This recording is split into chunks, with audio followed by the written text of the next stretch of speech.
It has been one heck of a day, but I'm back again to create some weird stuff in automation for you because that is what I do best. Last week it was V8s, I think. It's been like 2 weeks because I keep getting sick. This time it's going to be the Popemobile. I should clarify that I don't know very much about Catholicism. This is not intended to be any kind of dig on the Popemobile. I just think it's a unique car and it needs to be remade in automation. Somebody's got to do it. That has to be me. With my own twist, of course. Now, when I'm thinking Popemobile, I'm thinking the classic Mercedes M-Class SUV with the bulletproof windows. That very iconic shape to it is just a weird custom-built car. And I mean, looking through the history of the Popmobiles on Wikipedia, which is not necessarily the best source, but it seems like a lot of them are Mercedes. All of them are white, except for like the ancient days.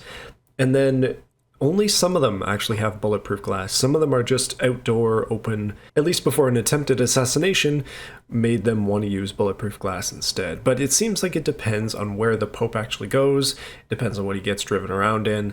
The whole purpose of it is to like basically smile and wave and show off the guy, I guess. That's as I understand it. And so I thought, why don't we do this how it should be done? So the Vatican is in Rome, which is in Italy, pretty sure. I know it's a separate city-state of its own. It's funky, but it should be an Italian sports car, and that's what we're going to do here. This is my magnum opus. It is supposed to be a Ferrari body, although it's not. We're going to change the magnum opus, which is the poverty base version we're going off of here, into the new Vatican-centric Popemobile. So what does a good Popemobile need? Well, yeah, it's going to have the whole setup on the back. This car is rear-engined, so good luck servicing it, but I mean, they have money, so they can do what they want. But yeah, we'll put on the entire thing on the back here, if I can figure out how to do that. And then it should be fairly quick as well, just to escape if there's any sort of threat. I think that makes sense. So this version of the magnum opus was intended to be cheaper, poverty spec, but let's be real, there's pretty much no expense spared when they make a Popemobile. So we're going to amp things up a little bit. It's going to be made out of aluminum, and let's go with a glued aluminum chassis. Not quite carbon fiber, that might be a little too modern, but aluminum will be nice. We only have options for rear engines. I mean, mid is an option, but like, it's basically going to be rear no matter what, so he's going to be standing on the engine, which means free foot warming, although that's not necessarily something you want in Italy. I'm upgrading the suspension to push rod, although it really realistically needs to hold a bunch of weight, so that probably isn't the best, but it is what it is. Now, convertible or non-convertible?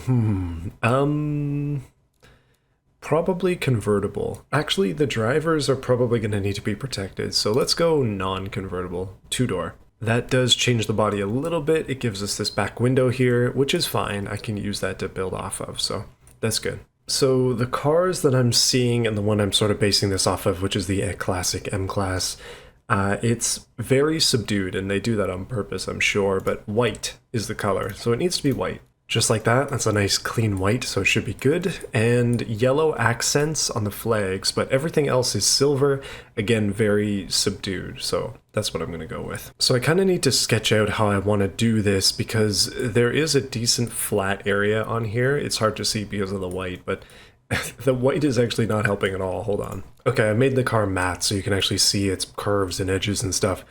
Yeah, so there's a decent flat area here, and I kind of want it to cross over top of this window. So it's basically going to take up this area all the way to the back.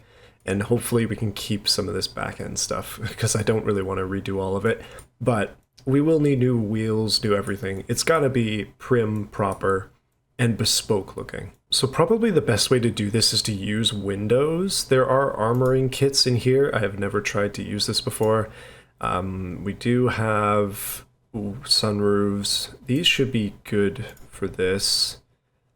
Oh yeah, it's a big piece of tinted glass. That is extremely cool, and if I can use it flat, it'll be even cooler. It's all coming together, oh my goodness. So this viewing platform is pretty large, which is fine, I think. It might be a bit too big, but It's matching the curves, it's matching the edges. I just have to figure out how to get it to look like it's actually supposed to be there, which is harder than it seems. However, I am going to have to do something with the floor here too, so there's work to do. That is brilliant. I am honestly surprised that it even functions or works at all. There's definitely some filling to do, and I need to figure out some kind of floor, but it's darn cool. And I think I just figured out the floor. Okay, here's what we're going to do. So because this is a sports car, and what I'm seeing is oftentimes there are like guards or guys in the stuff with them, I'm going to give this some racing seats. I think that's necessary. Yes, they are hovering over top of the engine, but that is a glass piece there, so it's the bodyguards that get the fortune of sitting on top of the engine. Good luck, guys. Now that does cut off the front view a little bit, but I do have a plan. Actually, I think those seats are just too big. There it is, there it is. So all I did was I just made the platform that his chair is on be taller so that you can all see the Pope, even from the back, which is probably a little bit sketchy, but it should be fine. Honestly, that came together pretty quickly. It didn't take much to just kind of create this, and that is impressive in my mind. Automation coming pretty far these days, man. It's pretty easy to make some random 3D garbage like this. This car's looking horrible. Okay, let's try to reel it in a little bit. We need wheels, we need an engine, we need a lot of stuff. There's still a lot of work to do. So this Opus is just a simple V8 powered car, which is probably fine. I do want to make it a little bit more opulent though, if I can. By bringing back the V12, yes please. It needs a V12, it just does. It's supposed to be a sports car, it's supposed to be an Italian sports car. It needs a V12. Okay, I've made a couple of visual tweaks and just some extra things I think are cool. We got badges, we got flags. I'm not gonna try and like match the flags. I'm just using automation ones. What the game refers to as an Italian license plate, probably, I have no idea. And a little V12 badge. That's it. It's white now, and the rims as well, I forgot. I'm not in love with these rims, but I think they're decent. We will need to put some serious meat on this car. I'm hoping to make some good power. It's gotta be powerful. I'm gonna do advanced all-wheel drive. Just basically to put major money into this, because why not? Okay, engine time. Now this engine is a failure because it's old, but it's time to make something new and better. It looks cool though, man oh man. 60-degree V8s, just cool stuff. Let's up it to a V12. It should fit without any issues once I lower the displacement. This car has had a V12 in it before, if you can imagine. So it's big bore, short stroke, which means it should be a decent revving engine as well. 9.3 liters roughly, that's insane stuff. It's gonna be expensive, it's gonna be crazy, and I think I'm gonna supercharge it. That might stick up through the floor. We'll see. Supercharged, yes please. Let's put it's a centrifugal supercharger on there with an advanced clutch. This thing is gonna be sweet. Do we need to run nitromethane? I want to, but that might be a little bit overkill. Man. Do they care about the environment? That's not something I've thought about before. I guess we could try and run LPG or LNG. It's 120 RON, like that's a good amount of octane. It's not nitromethane, but it should be fine. Let's try running LNG. It's a weird engine. Naturally, since I haven't tuned a supercharged engine in a while, this is gonna go amazingly, and we should probably put some of this stuff on there. I'm gonna put actual mufflers on the car, because otherwise it's going to be ridiculously loud, and that just doesn't really go with the vibe that they're going for in a parade, as an example. It just doesn't seem right. You just hear a massive V12 revving as he's going down the street. Like, I mean, I would go to that, but the average attendee for one of these, probably going to be deaf. Okay, so we make 1,249 horsepower, and then the engine knocks itself to death, which is always a good sign. We got a decent amount of torque threshold here, lots of RPM threshold, very high revving engine. But the issues are all, I mean, the supercharger's doing nothing. The issues are all based on this knocking. Let's see what I can do. So I just AI tuned it after doing some changes, and now it's worse in terms of knocking. I don't know how it managed to do that, but it is basically a fuel issue. It's just not getting enough fuel, so up she goes. And the supercharger is blowing up as well. What the heck did the AI tune do? Yeah, the supercharger is winding out way too far. It should be somewhere in here. That is crazy. So I've switched it to methanol fuel, and it is fixing the knocking. This curve is horrible, so I gotta do something about that. Taking a look at the supercharger over to the foregraph mode, we're still going crazy on mechanical stress, and supercharger surge is a little bit there. Again, I want to cut it off, so I'm just going to cut the boost essentially. And I'm going to have to cut more than just boost. I have somehow managed to get 23,000% mechanical stress. Big yikes. So this is what it looks like when the supercharger's not actually doing anything. The way that it was tuned before was just not right. We're getting a tiny amount of pressure ratio, just like the tiniest amount, but it's basically doing nothing at this stage. Okay, so the supercharger is still doing funky stuff, but at least it's doing something. I mean, at least it has some boost. It's nothing crazy. Okay, so I tuned it to be better this time, and I've switched it over to a screw type supercharger, and that means I had to go for single direct injection instead of per cylinder. Obviously, we can only have one when we're having a supercharger feed the thing, but it's definitely different. We're making a cool 2300 horsepower at 12,000 RPM, and that's without any fine tuning or anything. It's very low torque compared to power, but it's big power. This thing is quick. That is not a great supercharger curve, but it is what it is. That's where I'm leaving it. Everything else here I think is as good as it's gonna get. Realistically, I am running methanol because exotic fuels, I guess. I don't know. At 2460 horsepower, that's enough. That is definitely enough. In case you were curious, let's hear what that sounds like. Keep in mind it does have actual mufflers. It's restricted.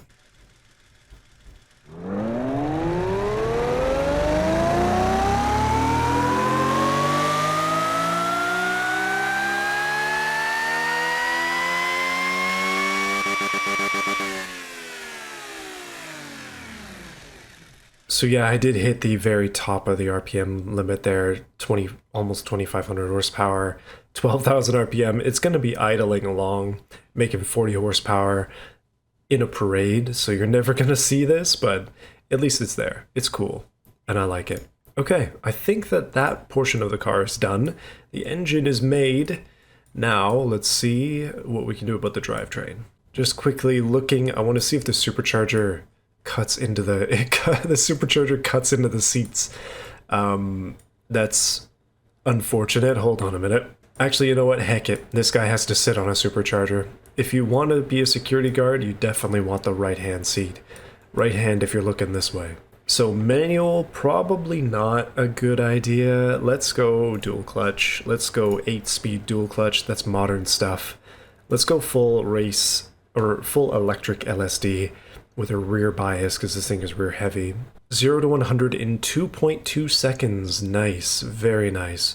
I actually really like the way the gearbox is set up as is. I think lowering the top speed is probably good. First gear is insane, so probably want to lower that down a little bit. There you go. A little bit better spread, still good, and it is a sequential at the end of the day, so it makes good power. Wheels, I mean, it's running semi-slicks. What else can you do? I am not sure. Yeah, you know what? Let's put the big meat on there. It needs full-size tires. I was thinking about doing full race tires.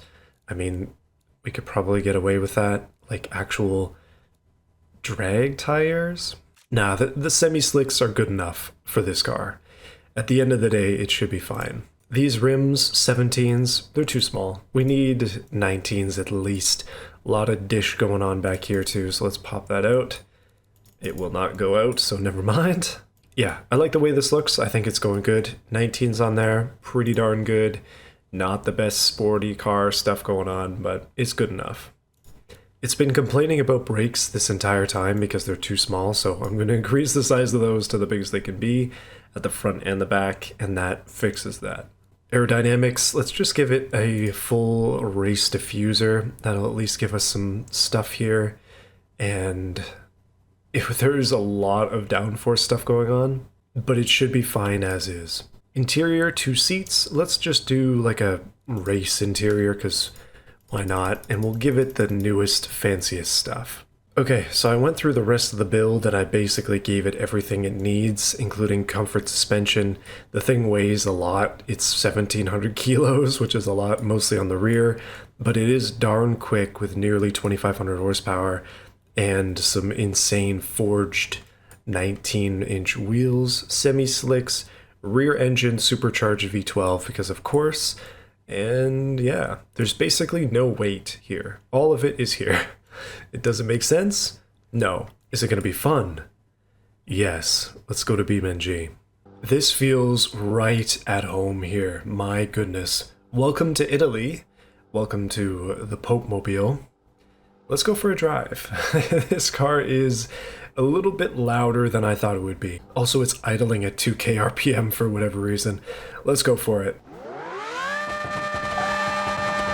Okay, this is not exactly how this car is made to be driven. Oh, it looks so funky with the box. I did weld the fixtures on this so that it shouldn't... Oh, it's overheating. Wow, that was quick. But it shouldn't have any problems with the seats falling out or something like that. It's safe. It's very safe.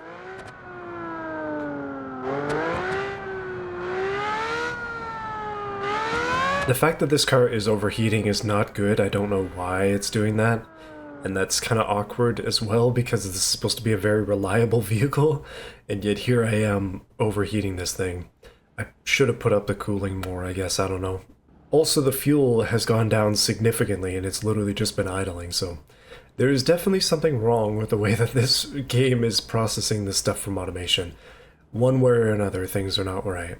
That being said, this is the realistic use for this. In drive, just going, and that's why I went dual clutch, so you could just set it in drive and idle your way around, because this car is not made truly to go fast. It is truly made to just be in a parade, and that's where we are.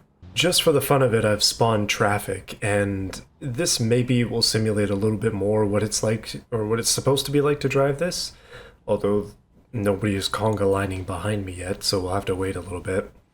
We are smoking like crazy, but we'll just call that the holy smokes. I am dying inside.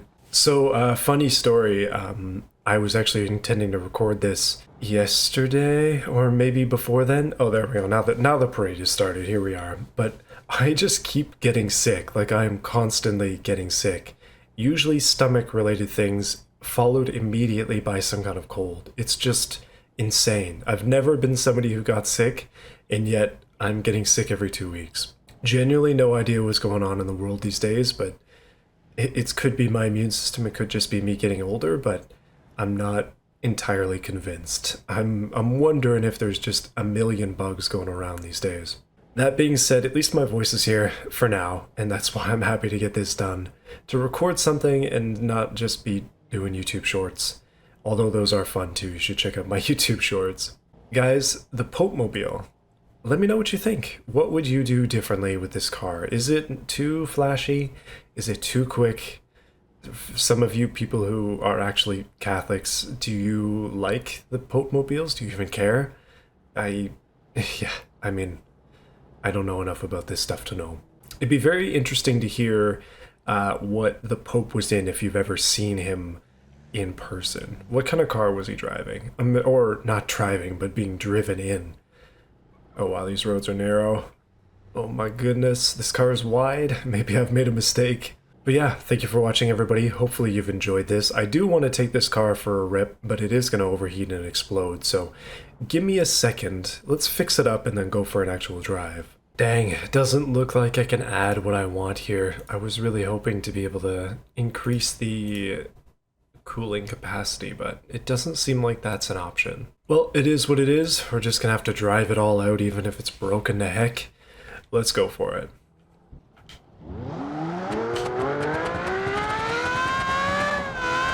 I forgot about the traffic.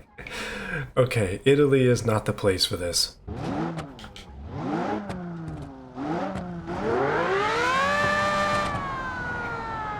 Oh, into the vineyard. Rip. Oh man, this car is cursed.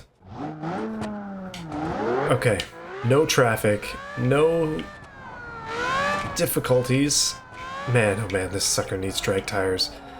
It's darn quick. That's a barrier. Well, at least the Pope is safe. Let's hear that supercharged V12 scream down the highway. Oh, my drift.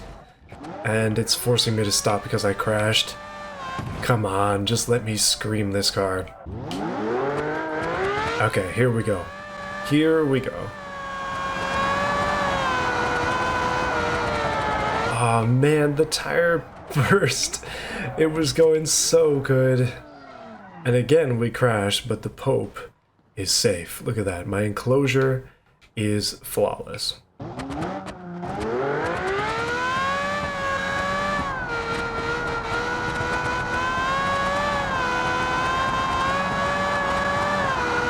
Here we go, here we go. It's actually doing 300. Okay. Okay, alright. Unstable would definitely be the right way to say this. Is broken to heck, but what can you do? Guys, thank you for watching this video. Hopefully you've enjoyed it. Let me know what you thought of it in the comments. And if you enjoy this stuff, subscribe to the channel if you want to see more.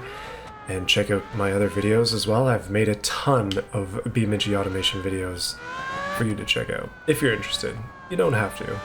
But if you watch this far, you're probably going to like some of my other stuff. And yeah, check out my Patreon, check out my YouTube memberships, check out my other stuff. The goal one day is to not have to work anymore, to be doing YouTube full-time, and I'm not there yet, but that's where we're headed. 100,000 subs, 10k views per video. It's all going good, boys. We're getting there. Thank you for watching. I'll see you again soon. Uh-oh. Popemobile weakness. And actually, he's still good. He's out of the water. And the car still works. That is reliability at its finest. Italian engineering, people. Right back in the water it goes. See you next week.